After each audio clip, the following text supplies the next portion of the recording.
Get ready to uncover groundbreaking ideas, discover the hidden challenges, and explore the untapped potential of marketing in the digital age. This is Fair Play with Arun Kumar, the podcast that takes you on a journey into the impact of data and technology in marketing. Here's Arun. I'm back with Gerry D'Angelo, who's been sharing insights on data's impact on marketing, digital advertising challenges, and marketer tech platform dynamics. Gerry, let's discuss the future that includes AI. Could it become the next programmatic for marketing? Is there a risk that we'll repeat the programmatic scenario, starting confident, getting initial value, then letting intermediaries build their own value chains without us truly benefiting? Could we allow that to happen to AI? What are your thoughts on AI in marketing? I would classify myself as a realist, and a realist that reacts and responds to previous events. And so I've been through the whole brand safety cycle, and it wasn't an easy thing to kind of deal with at the time. And I saw very easily how they were very well-intentioned decisions that were made at the time, which had a whole host of unintended consequences on the back of them. And so I can easily see something, if not the same, then very similar happening in the world of generative AI as it relates to both editorial content, but also advertising content. And so I think we have to go into that with our eyes open. And my one wish would be that we as an industry do take on board and learn from as many of our recent experiences as possible. I don't have the expertise to be able to distinguish between various types of AI, but I think I can easily point to the fact that the level of automation that we've used in the media part, the decisioning for the media part of the process, has been incredibly pervasive, whether it's OpenRTB for the open internet, or whether it's the supply side auctions, proprietary auctions within the social media platforms. Clearly, there's been a huge amount of machine-driven decisioning that's been with us for a long time, for at least a decade, probably longer. And so I can easily see that same capability switching over to the content piece. And again, I think we have to, when we say content, we have to be broad-minded enough to be able to include in that the editorial content. And one could argue that the recent Forbes story was a good example of that, or a bad example of that. You may want to characterize it like that. And indeed to content. And I think that our colleagues over in the creative and production side of the business, frankly, they have no idea what's about to hit them. And so I think that what we saw on the media side, and if we want to call that AI, i.e. data and technology powered decisioning, then I think we're easily going to see that on the creative side, both editorial and advertising assets as well. And my hope is that we go into that process with our eyes open, and we try and anticipate some of these unforeseen circumstances. And what I'm seeing from working with some of my advisory clients is, yes, there are going to be some problems that can be derived from misuse of Gen AI, but at the same time, we should also embrace AI as a close friend to help mitigate some of those excesses at the same time.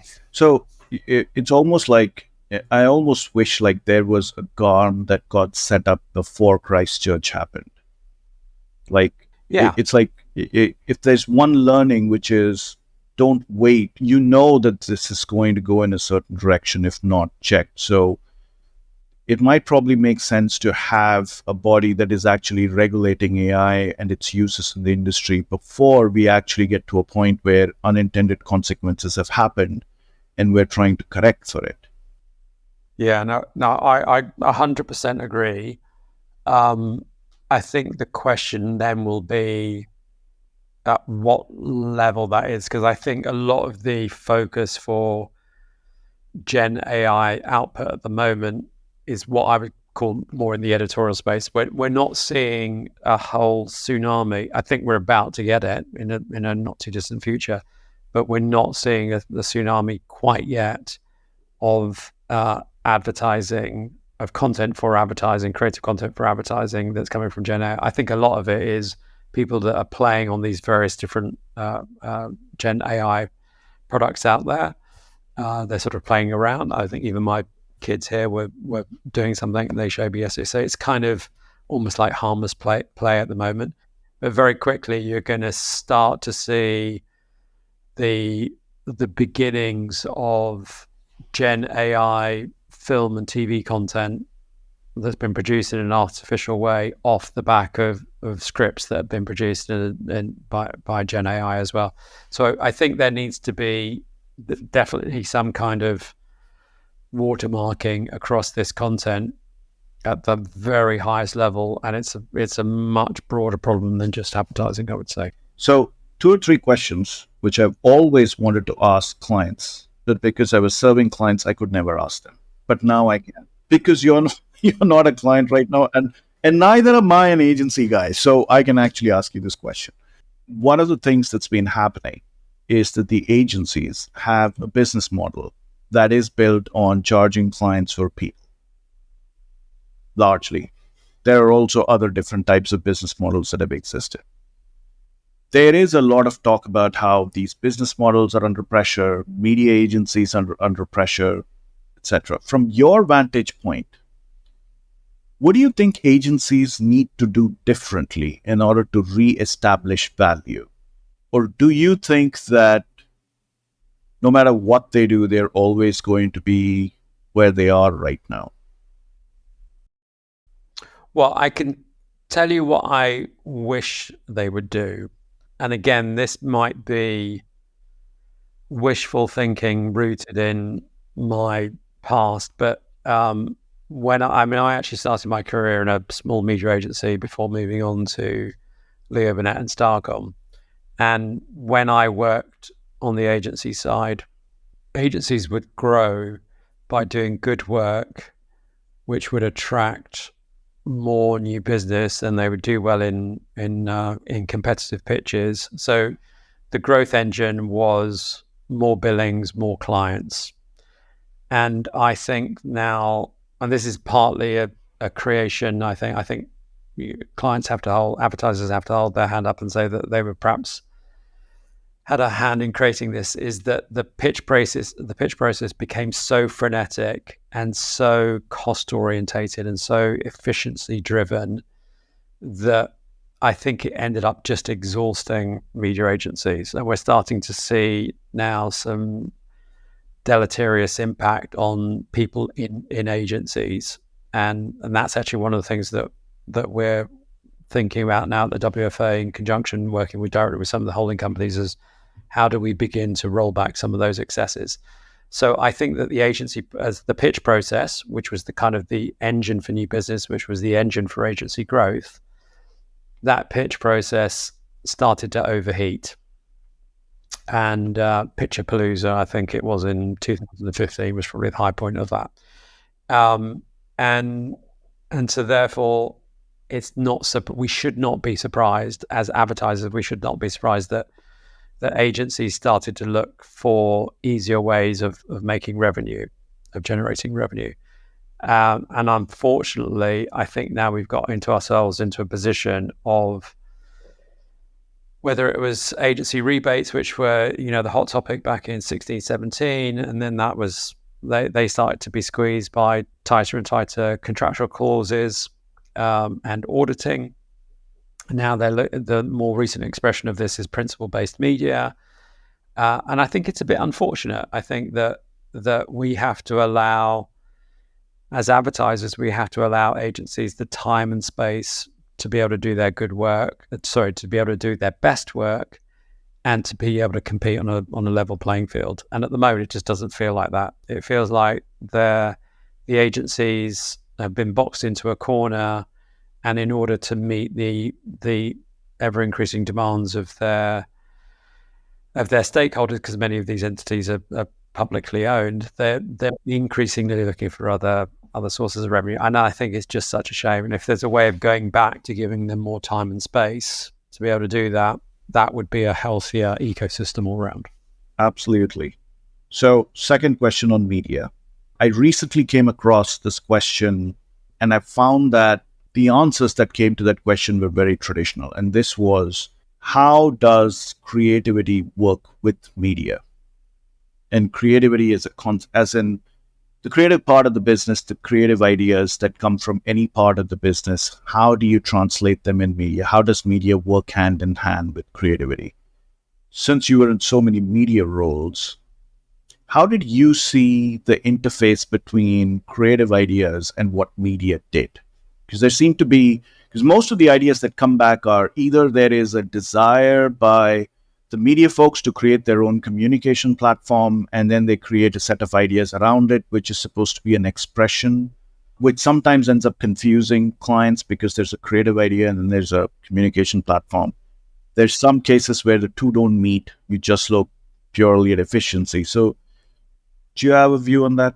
Yeah, I lived that, I think, both on the agency side and the advertiser side. And it became very fashionable in the 90s and early 2000s to have a media, a creative media plan or a media idea or a media territory.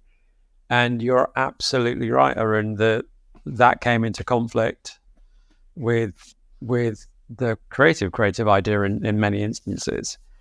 And I think the only way to really resolve that, and this is a really powerful discipline that I learned when I was at P&G, which is everything needs to be in service of the consumer.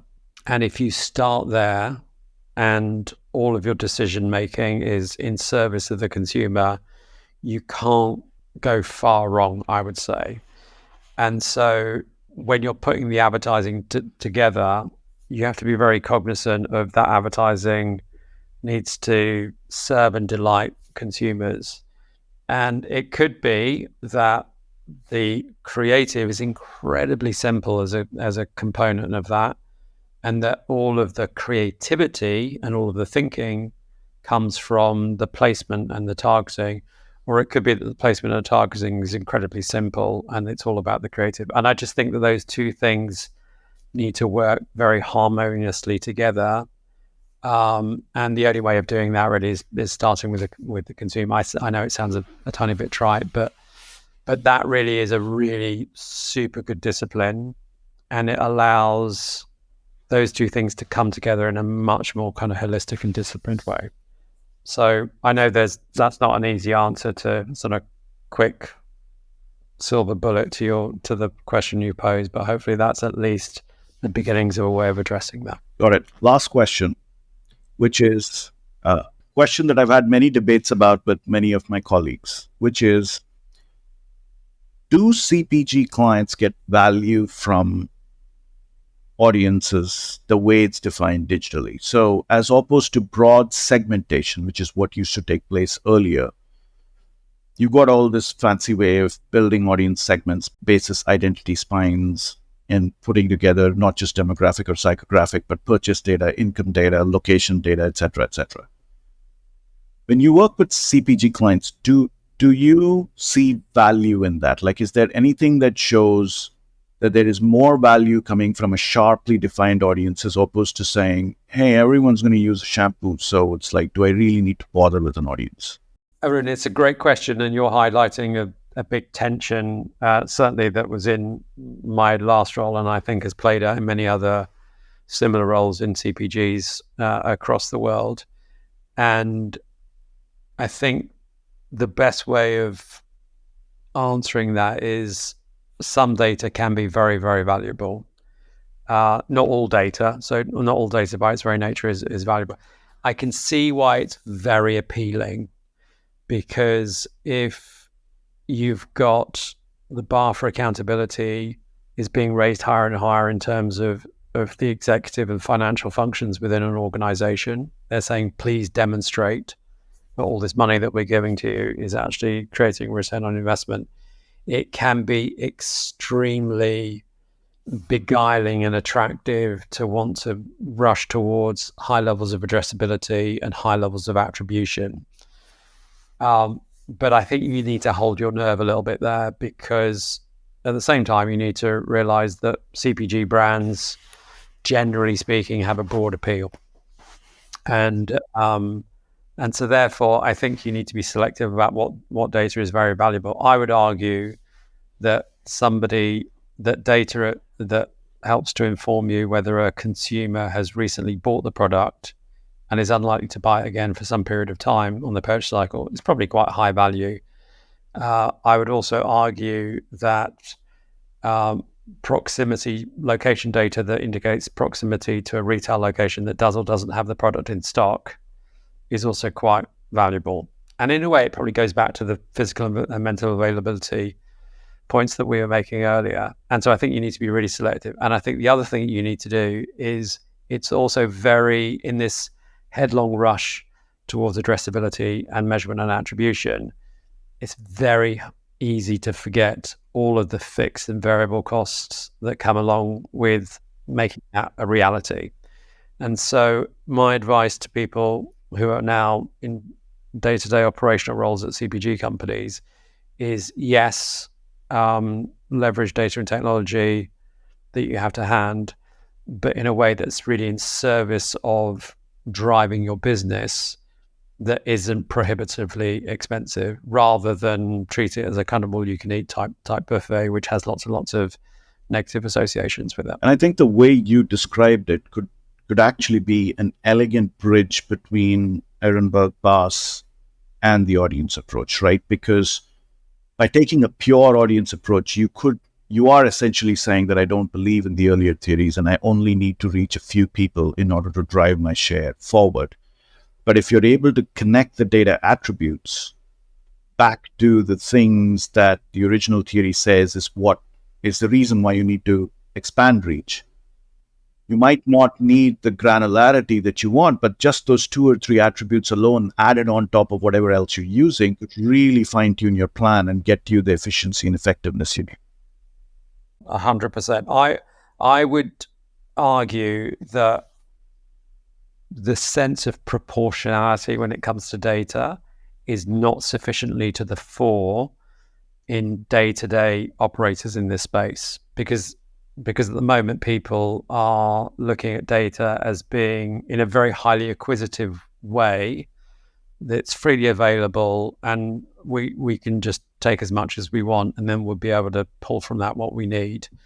And I would say that's not the right way of doing it. The right way of doing it is like, what data is really, really important to you? And I would argue that a data point that tells you whether a consumer has seen an ad in the last 30 days or not is quite valuable to you, because that's a reach driver.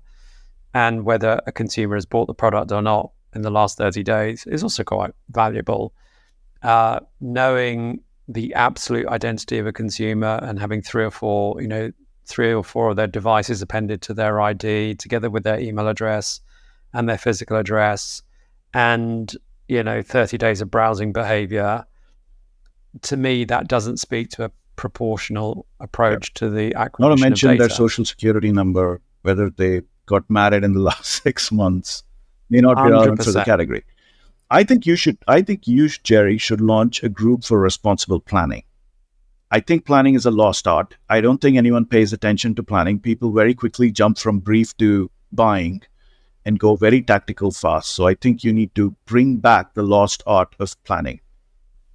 Arun, that's very kind of you to say that. I think that moment may have passed for me, given my... It's never too late. It's never too late. Although I should give a shout out to an initiative that has been kicked off in the UK called Who Cares, by Brian Jacob, who was the media director at Leo Burnett when I joined there in the early 90s, and Nick Manning, one of the founders of Manning Gopling Media, and now doing a series of non-executive roles in various companies.